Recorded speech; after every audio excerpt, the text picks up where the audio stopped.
Mes chers frères, mes chères sœurs, on continue toujours notre série sur le voyage de l'âme après la mort. Par la grâce d'Allah Azzawajal, on a pu aborder le thème de la mort, qui était le premier thème, puis on a vu également le thème de la tombe. On a pu, par la grâce d'Allah Azzawajal, aborder également le monde de la tombe. Et aujourd'hui, avec l'aide d'Allah Tabarak wa Ta'ala, on va parler du souffle dans la trompe. Allah yahfazak, barakallahu fik. Jazakallah khair, barakallahu fik. Du souffle dans la trompe.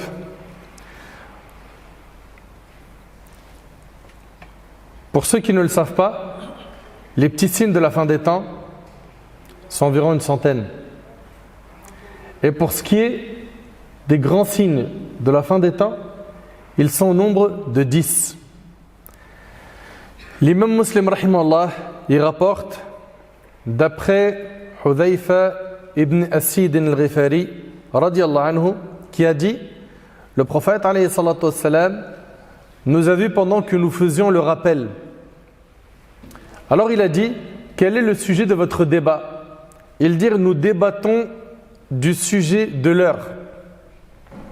Écoutez bien, nous débattons du sujet de l'heure. Il dit: elle n'aura pas lieu avant que vous n'ayez vu 10 signes. Ça, c'est les 10 grands signes de la fin des temps qui vont s'enchaîner et qu'on a pu déjà aborder par la grâce d'Allah sur notre chaîne sur YouTube. 10 signes.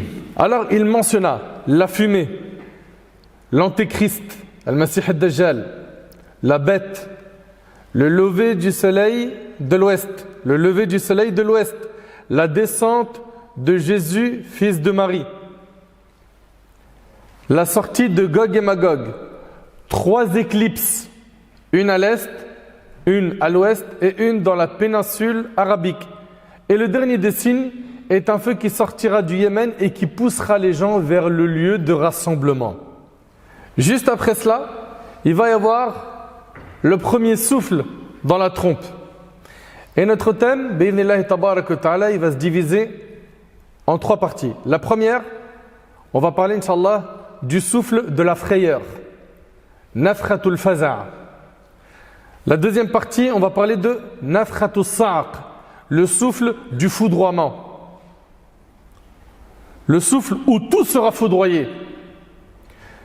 Puis, pour terminer, on parlera de Nafkhatul ba'th, le souffle de la résurrection. Je vous demande donc d'être hyper attentifs. J'implore Allah Tabarak wa Ta'ala d'agréer nos actions, de nous accorder la sincérité, de nous accorder une bonne fin, qu'Allah Tabarak wa Ta'ala nous accorde d'avoir notre livre de la main droite le jour du jugement, qu'Allah nous mette en sécurité le jour du jugement, ce jour où certains seront humiliés, qu'Allah Tabarak wa Ta'ala alourdit notre balance de hasanat, qu'Allah Tabarak wa Ta'ala nous accorde d'entrer au paradis avec notre bien-aimé Muhammad sallallahu alayhi wa sallam. Mes chers frères, mes chères sœurs, il y a des questions qu'on doit se poser et qu'on doit clarifier. La première question, c'est: qu'est-ce que la trompe? Et qui va souffler dans la trompe? Ces questions-là, notre bien-aimé Muhammad sallallahu alayhi wa sallam y a répondu. Abdullah ibn Amr ibn al-As radiyallahu anhu an jami' as-sahaba a dit: un bédouin est venu vers le prophète sallam et a dit: qu'est-ce que la trompe? Qu'est-ce que la trompe? Le prophète sallam a dit: c'est le corps, C-O-R, c'est le corps dans lequel on soufflera. Rapporté par l'imam al-Tirmidhi, Abu Daoud et Ahmed. Le prophète sallam a interprété la trompe comme étant le corps dans lequel on soufflera. Très bien. Et quelle taille il fait ce corps? Quelle taille fait ce corps? À quoi il ressemble? Il n'y a qu'Allah subhanahu wa ta'ala qui en a l'information. Et qui sera celui qui va souffler dans la trompe? Les savants sont unanimes pour dire que celui qui va souffler dans la trompe, c'est, tout le monde le sait, l'ange Israfil. Barakallahu fikum. Un parmi les anges qu'Allah tabarak wa ta'ala a créé et à qui il a confié la mission de souffler dans la trompe. Ibn Hajar al-Asqalani rahimallah a dit: il est connu que le possesseur de la trompe est l'ange Israfil. Al-Halimi, rahimallah, a rapporté le consensus des savants à ce sujet. Donc c'est bien l'ange Israfil qui va souffler dans la trompe. Cet ange, subhanallah, depuis qu'Allah tabaraka ta'ala a créé la création et depuis qu'Allah tabaraka ta'ala a remis le corps à Israfil, et Israfil regarde tout le temps vers le trône d'Allah par crainte qu'on lui donne l'ordre de souffler alors qu'il cligne de l'œil. C'est-à-dire Israfil est en train d'attendre le signal de son Seigneur tout le temps. Et d'après Abu Hurayra radhiyallahu anhu, le prophète sallallahu alayhi wa sallam a dit: celui qui va souffler dans la trompe n'a pas baissé son attention depuis que cette tâche lui a été confiée. Il est prêt et regarde vers le trône par crainte qu'on lui donne l'ordre alors qu'il cligne de l'œil comme si ses deux yeux étaient des étoiles filantes. Et c'est rapporté par l'imam al-Hakim. Subhanallah. Vous le savez peut-être, en tout cas, il est temps de l'apprendre, si vous ne le saviez pas. L'ange Israfil, il va souffler 2 fois ou 3 fois, et on verra la divergence, Inch'Allah, dans pas longtemps. Et la première fois, selon certains savants, les gens vont être effrayés et ils vont mourir. Toute l'humanité va mourir. Et la deuxième fois, ça sera la résurrection. Tout le monde sera ressuscité. Tout le monde va comparaître devant le Seigneur des mondes Azza wa Jal. Personne ne manquera à ce rendez-vous. Personne. Donc on verra par la suite, Inch'Allah, est-ce qu'il va souffler 2 fois ou 3 fois et qui est pour telle opinion et qui est pour telle autre. Subhanallah, notre bien-aimé alayhi salatu wassalam, il nous a dit que l'ange Israfil, il regarde vers le trône par crainte qu'on lui donne l'ordre alors qu'il cligne de l'œil. On voit ici qu'Israfil est prêt à tout instant à souffler dans la trompe. Le hadith, on vous a dit, il est rapporté par l'imam al-Hakim. Et dans un hadith qui est rapporté par l'imam al-Tirmidhi, d'après Abu Sa'id al-Khudri radhiyallahu anhu, le prophète sallallahu alayhi wa sallam a dit: comment pourrais-je, écoutez bien s'il vous plaît, me réjouir alors que certes celui qui est chargé de souffler dans la trompe l'a déjà saisi. Il a approché son front et tend l'oreille en attendant qu'on lui ordonne de souffler. Vous avez entendu ce qu'il a dit le prophète sallallahu alayhi wa sallam? Comment pourrais-je me réjouir? Kayfa afrah wa kayfa as'ad fi dunya. Comment je peux me réjouir de ce bas monde alors que certes celui qui est chargé de souffler dans la trompe l'a déjà saisi. Il a approché son front et tend l'oreille en attendant qu'on lui ordonne de souffler. Alors c'est comme si ceci avait pesé aux compagnons. Ils ont dit: que devons-nous faire ou dire au messager d'Allah? Le prophète alayhi salatu wassalam leur a dit de dire: Hasbunallah wa ni'mal wakil, ala Allahi tawakkalna. Allah nous suffit et quel bon protecteur, c'est en Allah seul que nous plaçons notre confiance.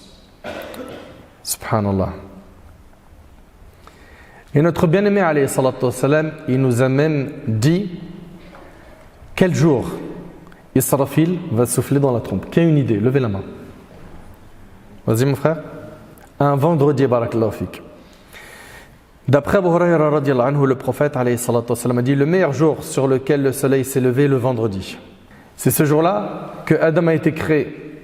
C'est ce jour-là qu'il a été introduit au paradis. C'est en ce jour qu'il en a été sorti. Et c'est ce jour-là que l'heure aura lieu, rapporté par Muslim. Et c'est ce jour-là que l'heure aura lieu. C'est-à-dire que le jour du jugement, nous, ce qu'on sait, c'est que ça sera un vendredi. Mais quel vendredi? Lequel exactement? Il n'y a qu'Allah qui sait. Il n'y a qu'Allah tabaraka ta'ala qui le sait.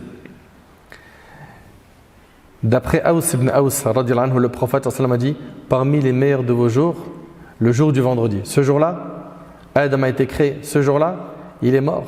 Ce jour-là, il sera soufflé dans la trompe. Ce jour-là aura lieu le foudroiement. Ainsi, multipliez les prières sur moi en ce jour, car certes, vos prières me seront présentées. Donc, il est recommandé de prier sur le prophète alayhi salatu wassalam, le jour du vendredi. Allahumma salli wa sallim ala nabiyina Muhammad. Multipliez ça le jour du vendredi. Ainsi, multipliez les prières sur moi ce jour-là, car certes, vos prières me seront présentées. Écoutez bien. Ainsi, multipliez les prières sur moi ce jour-là, car certes, vos prières me sont présentées. Ils ont dit, ô messager d'Allah, comment nos prières te seront présentées alors que ton corps sera décomposé? Et là, le prophète alayhi salatu wassalam a dit, certes, Allah a interdit à la terre de manger le corps des prophètes. Certes, Allah a interdit à la terre de manger le corps des prophètes. Comprenez bien que la terre ne mange pas le corps des prophètes. Et ça, c'est une spécificité qu'ont les prophètes et certains. On a déjà vu dans les grands signes de la fin des temps que le jour du jugement, il va avoir lieu sur les pires des créatures. C'est-à-dire quoi? C'est-à-dire que l'heure n'arrivera alors qu'il ne restera sur terre que les pires des créatures. Les pieux, Allah tabaraka wa ta'ala, il fera qu'ils vont mourir avant. Et l'heure n'arrivera que sur les pires des créatures. C'est-à-dire qu'il ne restera que les pires humains sur terre.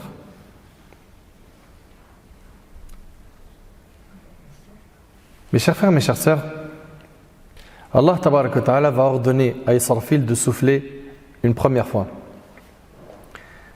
Ce souffle-là va effrayer tous ceux qui sont sur la surface de la terre. Allah tabaraka wa ta'ala, il dit وَيَوْمَ يُنْفَخُ فِي الصُّورِ فَفَزِعَ مَنْ فِي السَّمَاوَاتِ وَمَنْ فِي الْأَرْضِ إِلَّا مَنْ شَاءَ اللَّهُ وَكُلٌّ آتَوْهُ دَاخِرِينَ. Et le jour où l'on soufflera dans la trompe, tous ceux qui sont dans les cieux et ceux qui sont dans la terre seront effrayés, sauf ceux qu'Allah a voulu préserver. Et tous viendront à lui en s'humiliant.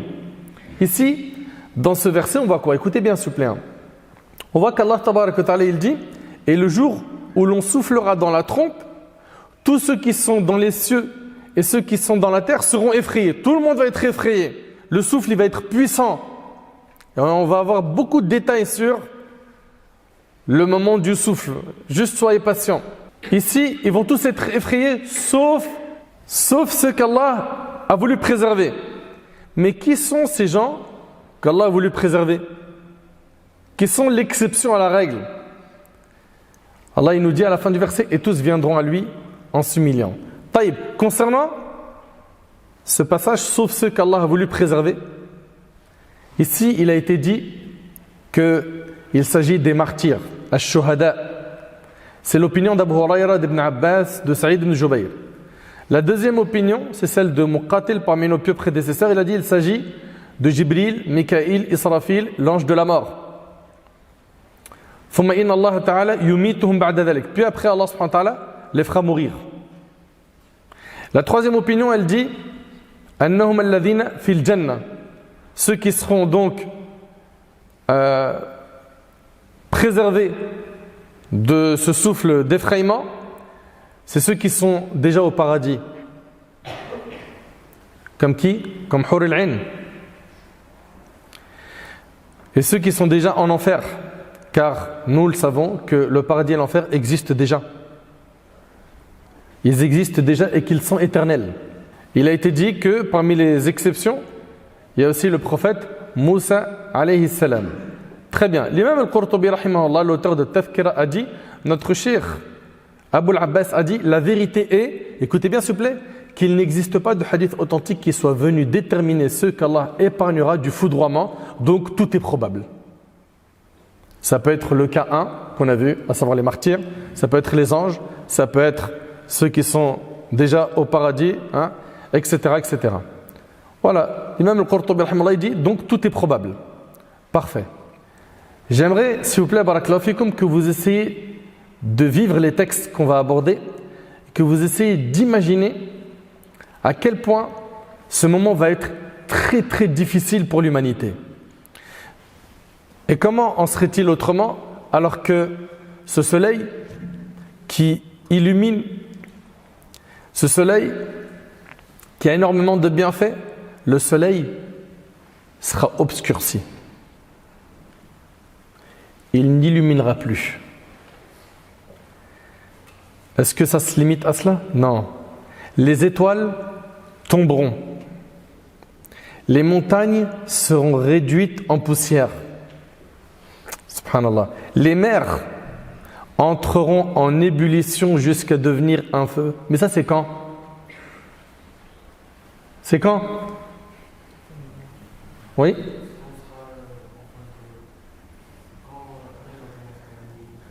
Quand quoi? Non. Oui? C'est quand il va souffler dans la trompe. Quand il va souffler dans la trompe, l'univers entier va être bouleversé. L'univers entier va être bouleversé. Les montagnes seront pulvérisées, laissant la terre totalement plane et nue. Allah tabarak wa ta'ala nous dit إِذَا زُلْزِلَتِ الْأَرْضُ زِلْزَالَهَا وَأَخْرَجَتِ الْأَرْضُ أَثْقَالَهَا. Lorsque la terre sera secouée par son plus violent séisme, qui annoncera l'avènement de l'heure. C'est-à-dire que l'humanité entière, c'est-à-dire qu'à ce moment-là, ceux qui sont encore en vie, ils vont être plus que choqués de voir à quel point la terre entière tremble et que la terre rejettera les fardeaux. C'est-à-dire que la terre, elle va rejeter les corps qui étaient en son sein. Je ne sais pas si tu imagines. Allahu Akbar. Et que la terre rejettera les fardeaux de corps et métaux précieux. Les corps qu'elle porte en elle. Et que l'homme inquiet dira: qu'a-t-elle donc? Mais qu'est-ce qu'elle a la terre? Pourquoi elle tremble comme ça? En ce jour, elle dira ce qu'elle sait. Yawma idhin tuhaddithu akhbaraha. La terre, elle va témoigner contre ceux qui ont fait du tort. Un tel, il a fait telle et telle désobéissance sur mon dos. Un tel, il a fait telle et telle chose. En ce jour, elle dira ce qu'elle sait des œuvres commises à sa surface par les hommes, conformément à ce que ton Seigneur lui ordonnera. En ce jour, les hommes reviendront du jugement par groupes distincts, afin qu'on leur montre leur rétribution pour leurs œuvres. Quiconque aura accompli le bien, fût-ce du poids d'un atome, le verra, et quiconque aura commis le mal, fût-ce du poids d'un atome, le verra. Et le prophète sallam a dit dans le hadith, qui est rapporté par l'imam al-Tirmidhi selon Abdullah ibn Omar, ce hadith-là, franchement, il est vraiment à méditer. Le prophète sallam, il a dit, celui qui veut voir le jour du jugement, comme s'il le voyait de ses propres yeux, tu veux ça? Vous voulez ça? Vous voulez voir le jour du jugement comme si vous le voyez de vos propres yeux? Qu'il lise إِذَا الشَّمْسُ كُوِّرَتْ وَلْيَقْرَأْ إِذَا السَّمَاءُ انْفَطَرَتْ وَلْيَقْرَأْ إِذَا السَّمَاءُ انشَقَّتْ. Qu'il lise quand le soleil sera enroulé. Donc Surat At-Takwir. Et également quand le ciel se fendra. Et quand le ciel se déchirera. Et c'est rapporté par l'imam al-Tirmidhi. Et vous avez compris qu'il s'agit ici de quoi? De 3 sourates. N'est-ce pas? Très bien. Voyons déjà ce que nous dit notre Seigneur Azza wa Jal dans Surat At-Takwir. إِذَا الشَّمْسُ كُوِّرَتْ. Allah Ta'ala nous dit, lorsque le soleil sera enroulé, obscurci et jeté en enfer. Ça, c'est les opinions qui nous ont été rapportées par nos pieux prédécesseurs. Ibn Abbas radiyallahu anhu a dit, il signifie, donc ici par Kuwirat, que sa lumière disparaîtra et qu'il deviendra sombre. Allahu Akbar. Déjà, t'imagines que le soleil devient sombre. Et Cheikh Al-Uthaymin, rahimallah, il a dit, au jour de la résurrection, Allah jettera le soleil en enfer pour révulser ceux qui l'adoraient. Allahu Akbar. Ce soleil qui illumine la terre va s'éteindre. Allahu Akbar. Wa idha an-nujumun kadarat. Le deuxième verset de Surat At-Takwir est que les étoiles tomberont. et que les étoiles tomberont. Il a été rapporté par Ibn Abbas, il signifie perdre sa lumière. In kadara, dans le verset, pour Ibn Abbas, c'est que les étoiles vont perdre de leur lumière. Selon Ibn Khaytham, c'est-à-dire se désintégrer. Selon Qatada, c'est-à-dire tomber. C'est-à-dire quoi? C'est-à-dire que les étoiles vont tomber.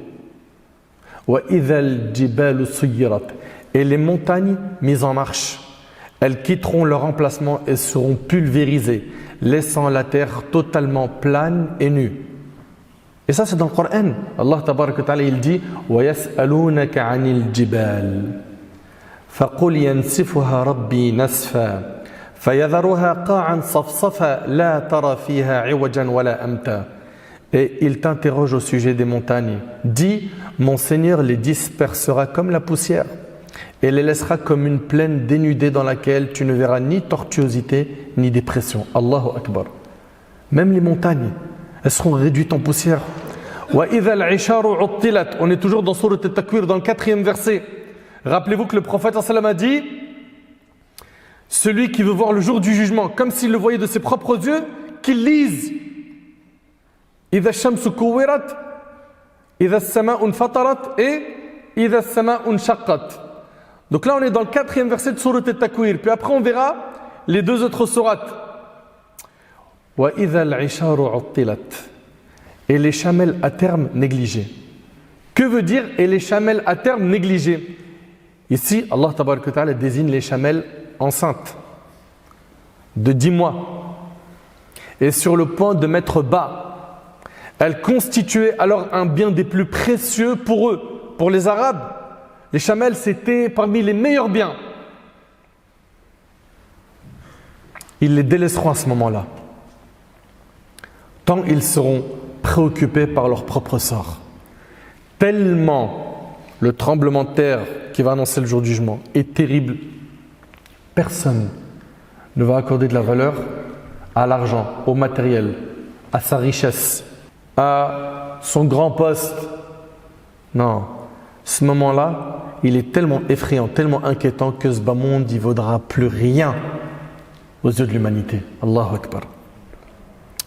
وَإِذَا الْوُحُوشُ حُشِرَتْ 5e verset de Sourate At-Takwir. Et les bêtes farouches rassemblées.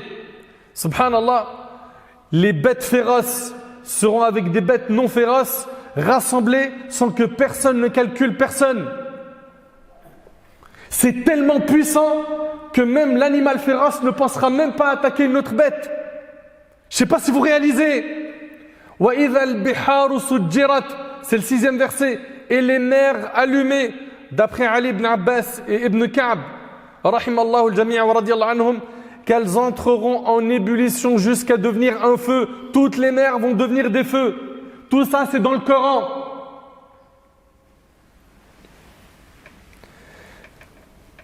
Allahu Akbar. Wa idha an-nufus zuwijat. Et les âmes accouplées. C'est le 7e verset de Sourate At-Takwir. Et les âmes accouplées en fonction de leur religion ou leurs œuvres, comme le dit l'imam al-Baghawi rahimahullah, ou bien selon Ikrima et Ash-Sha'bi, lorsque les âmes rejoindront les corps. Wa idha al-maw'udatu su'ilat bi ayyi dhanbin qutilat. Dans le 8e et le 9e verset de Sourate At-Takwir, et quand on demandera à la fillette enterrée vivante pour quel péché elle a été tuée. Vous savez que les Arabes à l'époque, pour eux c'était un déshonneur d'avoir une fille. Donc qu'est-ce qu'ils faisaient? Ils les enterraient vivantes. Allahu Akbar. Subhanallah.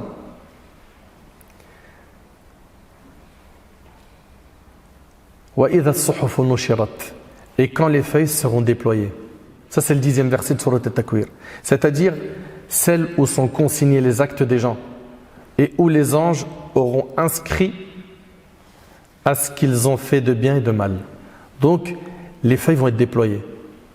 C'est-à-dire quoi? Ton registre il va être déployé. Elles sont repliées lorsqu'ils meurent et dépliées pour la résurrection. Allahu Akbar. Allahu Akbar. Chaque individu verra ce qui est écrit dans les feuilles. Et certains diront, malheur à nous, qu'a donc ce livre? Il n'est rien de petit ou de grand sans qu'il l'ait enregistré. Il y en a qui vont dire ça le jour du jugement. Mais qu'est-ce qu'il a ce livre? Tout ce que j'ai fait de petit et de grand, il y est inscrit. Est-ce qu'on y réfléchit ça? On réfléchit à nos péchés quand on est seul, quand tu es en roue libre, sur ton smartphone, dans ta chambre, à l'abri du regard des parents, de madame, de ton épouse. Il n'y a personne autour de toi. Et c'est parti pour que je regarde du haram, que j'écoute du haram. Et que, allez, tout le monde drague. Nous aussi, on va draguer. Tout le monde touche au paris sportif, pourquoi pas moi? Travaille et gagne l'argent avec la sueur de ton front comme un bonhomme. Même si tu vas gagner peu comparé à ceux qui gagnent beaucoup, qui brassent large. Mais n'oublie pas que cette vie, c'est éphémère. Lui, il va percer dans son langage, sur terre. Mais pour combien de temps? Qui parmi ceux qui ont pris l'autoroute du haram, ils ont réussi sur tout le chemin? À un moment donné, il est rattrapé par des foudres d'épreuves.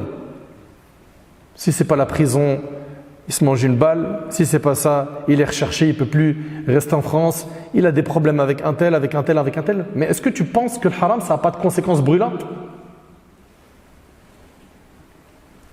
Donc ceux qui gravitent autour du haram, sachez une chose, c'est que le prophète nous a mis en garde contre le fait de tourner autour du haram. Je ne parle pas d'être dedans.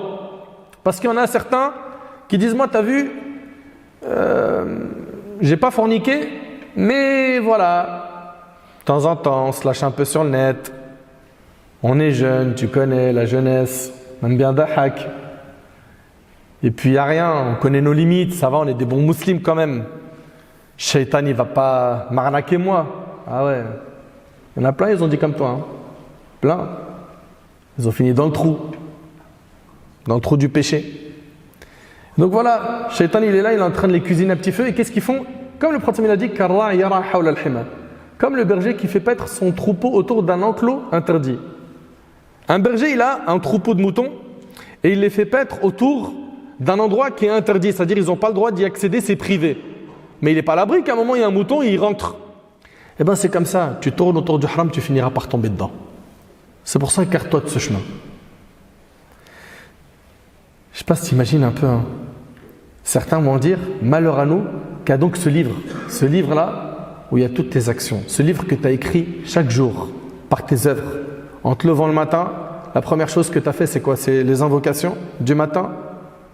Tu es parti faire tes ablutions, tu as prié. Tu as placé ta confiance en Allah, tu es sorti pour aller travailler en faisant les doigts, etc.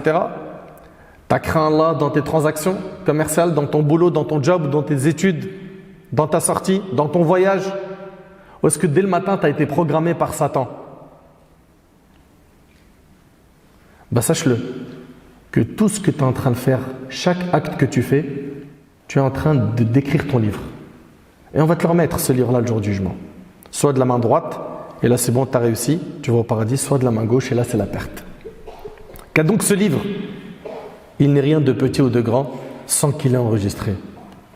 Tu vas ouvrir ton livre, tu vas commencer à lire. Et même si tu ne sais pas lire, tu étais analphabète, tu vas lire quand même. Allah tabarak wa ta'ala va te permettre de lire. Allah ta'ala il dit Iqra kitabak kafa bi nafsika alayka al-yawma hasiba. Iqra kitabak kafa bi nafsika al-yawma alayka hasiba. Lis ton livre.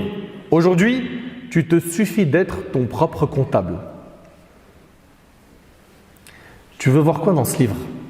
Mensonge, calomnie, insulte, ça dit des gros mots aujourd'hui partout, sous prétexte qu'on joue au foot.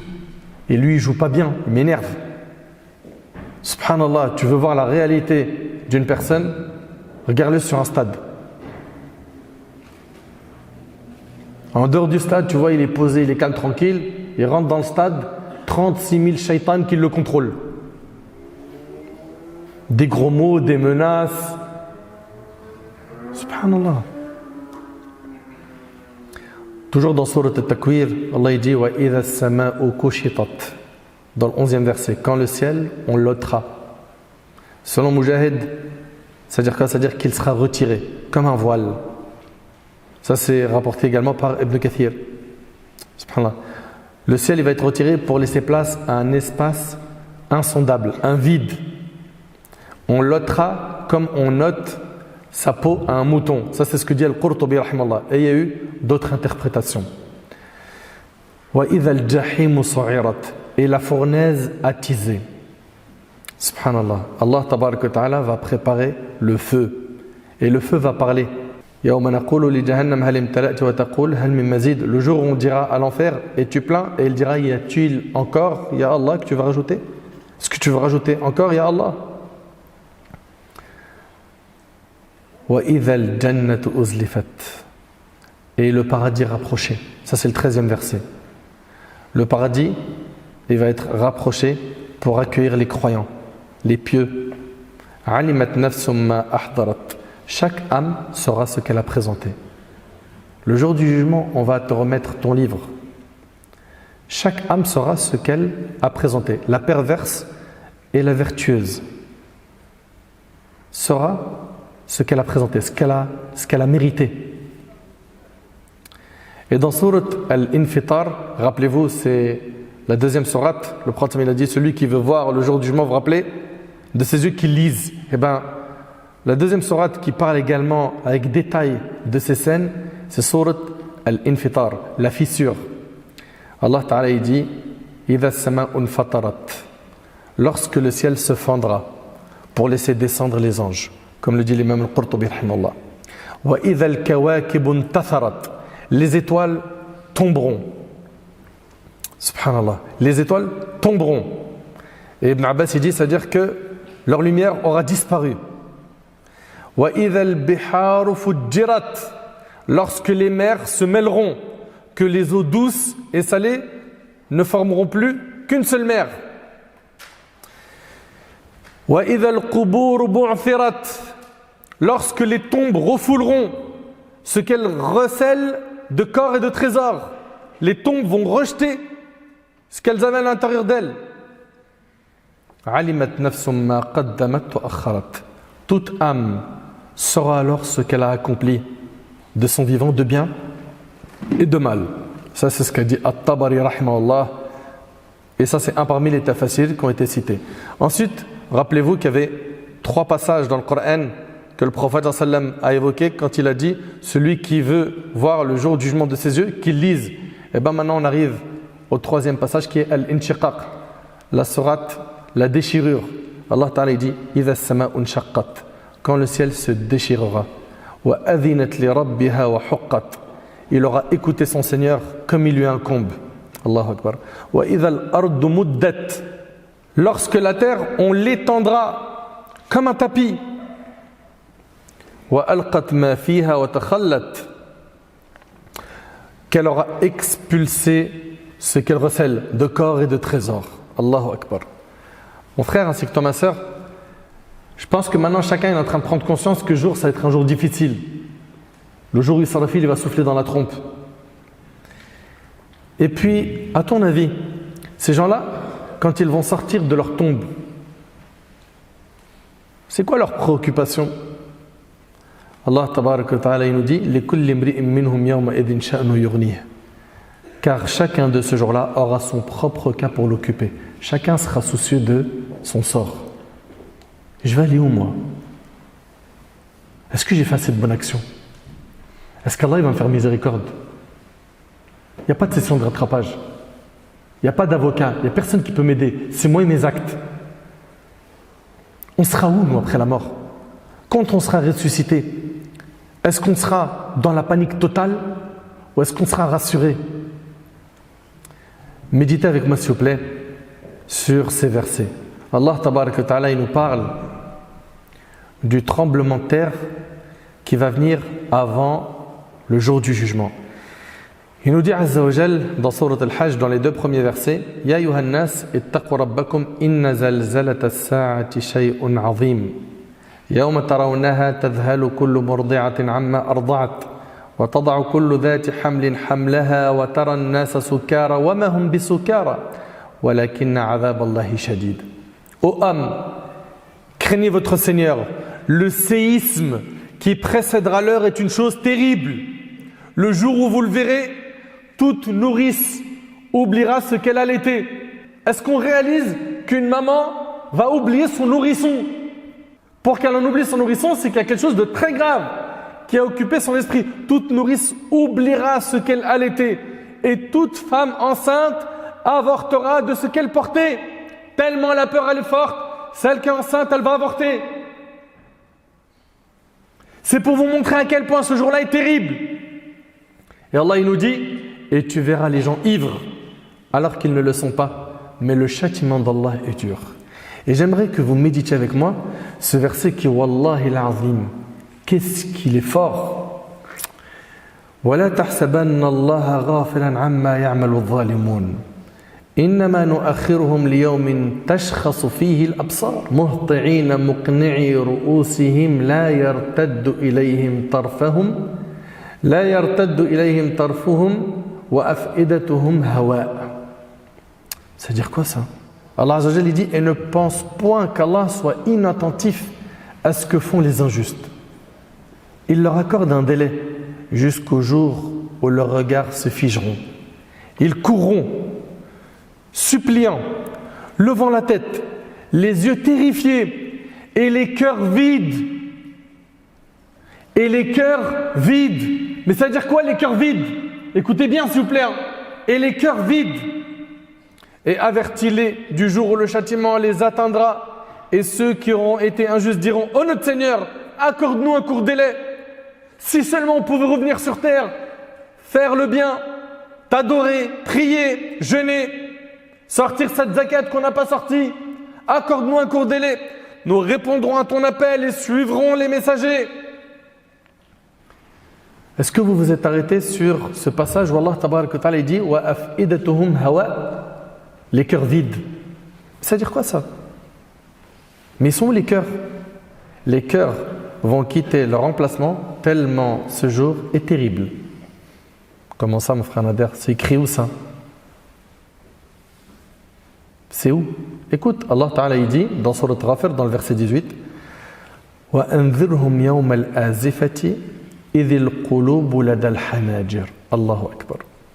Et avertis-les du jour qui approche, le jour du jugement, quand les cœurs remonteront aux gorges. Vous entendez? Ça c'est dans le Coran. Quand les cœurs remonteront aux gorges, terrifiés, les injustes n'auront ni amis zélés, ni intercesseurs. Écoutez, Allahu Akbar.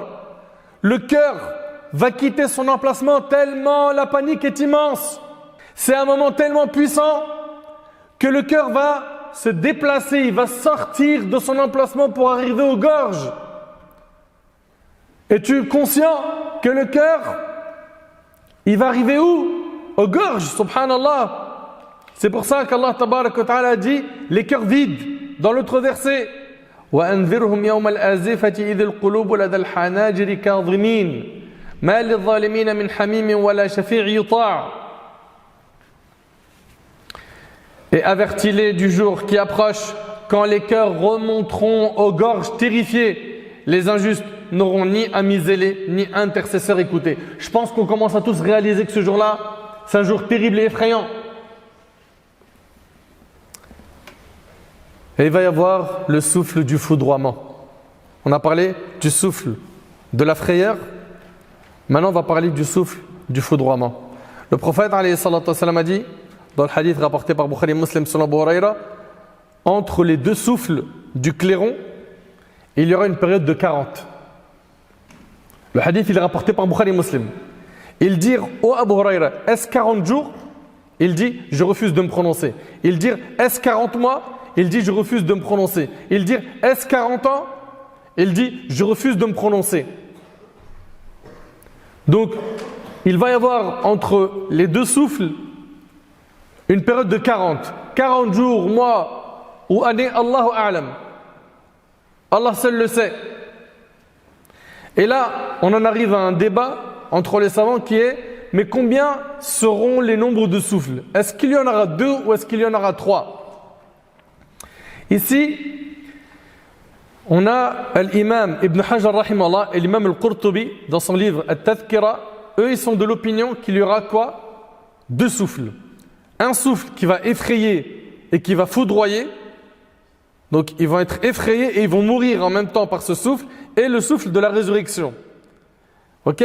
Ça c'est l'opinion d'Ibn Hajar rahimahullah et de l'imam al-Qurtubi. Ibn Hajar rahimahullah dit il n'est pas obligatoire de remplacer le foudroiement par la frayeur car ils se produiront simultanément lors du premier souffle. D'accord? Un autre groupe de gens de science pense qu'il y aura 3 souffles. Le souffle de la frayeur, le souffle du foudroiement et le souffle de la résurrection. Et parmi ces savants, il y a Ibn al-Arabi, Ibn Taymiyyah, Ibn Kathir, As-Safarini, rahimallahu al-jami'. Allah tabarak wa ta'ala dit wa yawma yunfakhu fi as-sur fafazi'a man fi as-samawati wa man fi al-ard illa man sha'a Allah. Et le jour où l'on soufflera dans la trompe, tous ceux qui sont dans les cieux et ceux qui sont dans la terre seront effrayés, sauf ceux qu'Allah a voulu préserver, et tous viendront à lui en s'humiliant. Ça c'est dans Sourate An-Naml, verset 87. Et Allah Ta'ala il dit dans Sourate Az-Zumar, verset 68, wa nufikha fi as-sur fasa'iqa man fi as-samawati wa man fi al-ard illa man sha'a Allah. Et on soufflera dans la trompe, et voilà que ceux qui seront dans les cieux et ceux qui seront sur la terre seront foudroyés, c'est-à-dire morts, sauf ce qu'Allah voudra épargner. Puis on y soufflera et voilà, debout à regarder. Ici, cette opinion stipule qu'il y a donc 3 souffles. C'est l'opinion notamment d'Ibn Taymiyyah. Un souffle pour effrayer les gens, un souffle pour qu'ils soient foudroyés et un souffle pour la résurrection. Quoi qu'il en soit, que ce soit 2 ou 3 souffles, il va y avoir ces souffles. Ok? Il va y avoir ces souffles et on n'y échappera pas. Mes frères, mes sœurs, quand Allah tabaraka wa ta'ala va ordonner à l'ange Israfil de souffler, sachez-le que ceux qui sont encore vivants, tous, sans exception, ils vont tous mourir. Et il y a un hadith qui est rapporté par l'imam al-Bayhaqi, l'imam al-Tabarani, l'imam al-Tabari, Ibn Abi Hatim et d'autres. Et ce hadith-là, il a été jugé faible. Ce hadith nous dit que l'ange de la mort va venir se présenter à Allah et Allah va dire à l'ange de la mort: ô ange de la mort, qui reste-t-il? Qui reste-t-il?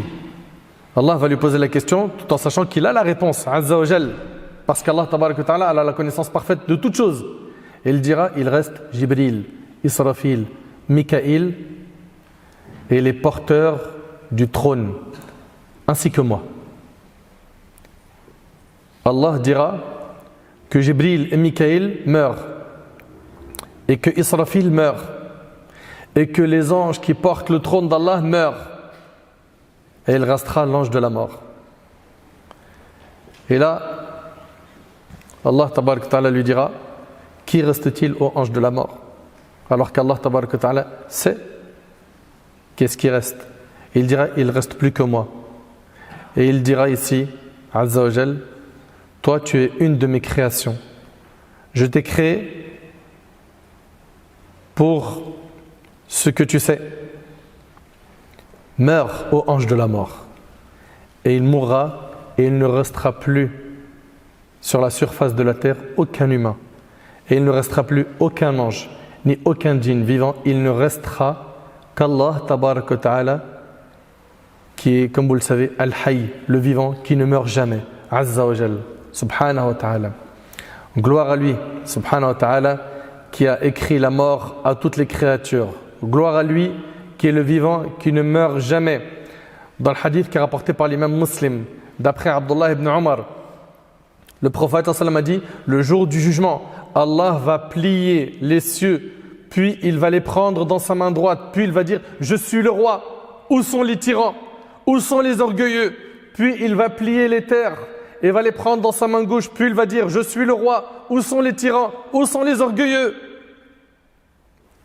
Et il dira, comme c'est dans Surat Ghafir: Liman al-mulku al-yawm lillahi al-wahid al-qahhar.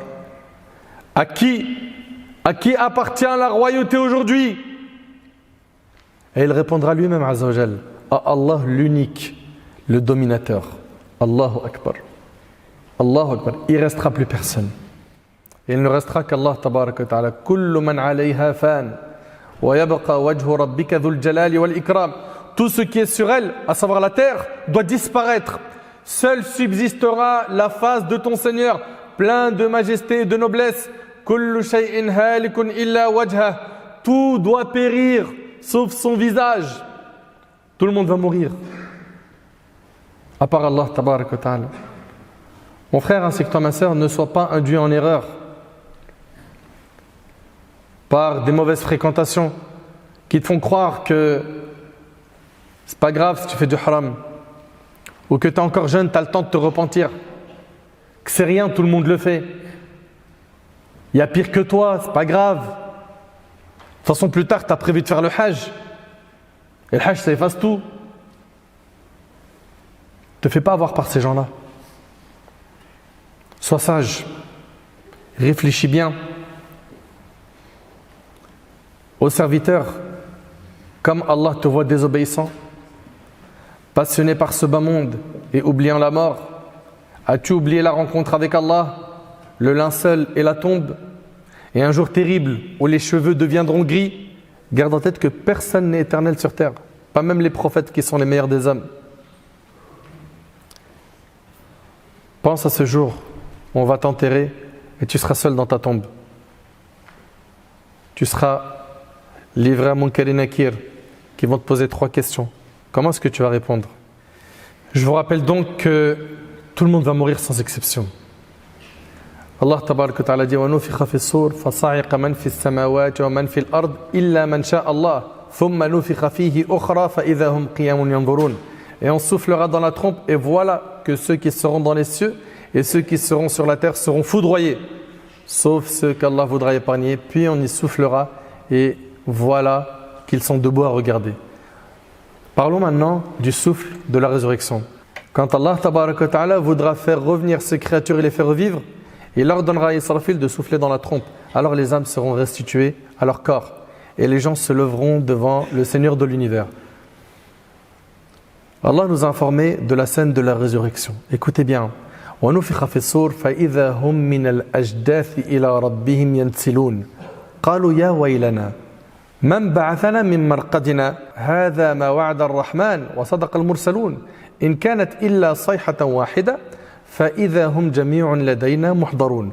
Et on soufflera dans la trompe et voilà que des tombes, ils se précipiteront vers leur Seigneur en disant « Malheur à nous, qui nous a ressuscités de là où nous dormions ?» Ça c'est dans le Coran. C'est ce que le tout miséricordieux avait promis et les messagers avaient dit vrai. Ce ne sera qu'un seul cri. Un seul cri. Et voilà qu'ils seront tous amenés devant lui. Allah tabaraka wa ta'ala il dit Kama bada'na awwala khalqin nu'iduhu wa'dan 'alayna haqqan inna kunna fa'ilin. Le jour où nous plierons le ciel comme on plie le rouleau des livres, Allah ta'ala nous dit tout comme nous avons commencé la première création, ainsi nous la répéterons. C'est une promesse qui nous incombe et nous l'accomplirons. Et dans le Sahih de l'imam Muslim, on a rapporté d'après Abdullah ibn Amr radiyallahu anhu an jami'a as-sahaba que le prophète sallallahu a dit puis on soufflera dans la trompe, nul ne l'entend sans chanceler à droite et à gauche. Le premier à l'entendre sera un homme occupé à colmater les parois du bassin où s'abreuvent ses chameaux. Il sera foudroyé, puis le reste des gens le seront également. Ensuite, Allah fera descendre une pluie semblable à du crachin, c'est-à-dire une pluie fine et serrée. Une pluie par le biais duquel les corps des gens pousseront. C'est comme si en fait les corps à la fin, c'était des graines et que cette pluie va refaire pousser les corps. Mais suivez bien jusqu'au bout. Puis on y soufflera à nouveau et voici que toutes les créatures se lèveront et regarderont. La germination des corps de la terre, après qu'Allah subhanahu wa ta'ala aura fait descendre l'eau qui les fait germer, est semblable à la germination des plantes sur la terre quand l'eau descend du ciel. Le prophète sallallahu alayhi wa sallam, il a dit, dans le hadith rapporté par Muslim sur Abu Huraira, l'ensemble du corps du fils d'Adam sera mangé par la terre, sauf le coccyx. Sauf le coccyx. C'est à partir de lui qu'il a été créé et c'est à partir de lui qu'il sera reconstruit. Donc vous voyez, ce coccyx c'est comme une graine. Et cette pluie, quand elle va descendre, Allah tabaraka wa ta'ala va faire que les corps vont se reconstruire à partir du coccyx. Donc Allah tabaraka wa ta'ala, quand il ordonnera à Israfil de souffler, les corps vont être ressuscités de cette manière-là. Et peu importe que la personne ait été noyée ou qu'elles soient mortes, brûlées ou sous des décombres, tout le monde, sans exception, sera ressuscité par Allah tabaraka wa ta'ala et sera présenté au Seigneur des mondes pour le jugement. Ensuite, il nous reste à voir qui sera la première personne à être ressuscitée. Comment seront les gens ce jour-là? Comment seront les gens ce jour-là? À quoi ressemble la terre du jour du jugement? Quelles seront les règles selon lesquelles nous serons jugés par Allah? Toutes ces questions, bi'idhnillah, nous les traiterons dans nos prochaines interventions. J'implore Allah tabaraka wa ta'ala de nous accorder une bonne fin. J'implore Allah tabaraka wa ta'ala de nous accorder un repentir sincère avant de mourir. J'implore Allah tabaraka wa ta'ala de nous aider à nous réformer. J'implore Allah tabaraka wa ta'ala de nous faire miséricorde, de nous guider vers le droit chemin.